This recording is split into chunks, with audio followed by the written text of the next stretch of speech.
killings in Tibet. National will read an issue that was issued by Amnesty International. I'll be reading this off a cell phone. This is the official statement from Amnesty International, United States. Amnesty International stands in solidarity with Tibetans and non-violent struggles everywhere. Amnesty International calls for the following: release immediately and unconditionally those detained solely for engaging in peaceful protest, including support for the Dalai Lama, the independence of Tibet, or greater autonomy for Tibet. Account for all of those detained, including their names, whereabouts, and any charges against them. Ensure that all detainees have prompt access to lawyers, members of their family, and any medical treatment they require.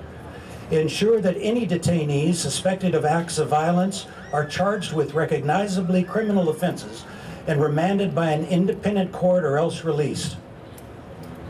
Account for all those who have been killed or injured. Ensure that all killings, violent assaults, and other attacks on persons and property are investigated promptly, independently, and effectively, regardless of the identity of the perpetrators and the victims, and that suspected perpetrators are prosecuted in proceedings which meet international standards of fairness without imposition of the death penalty. Allow independent United Nations scrutiny into the current human rights situation in the Tibetan Autonomous Region and neighboring provinces. Grant unimpeded access to Tibetan Autonomous Region and neighboring provinces for journalists and other independent observers.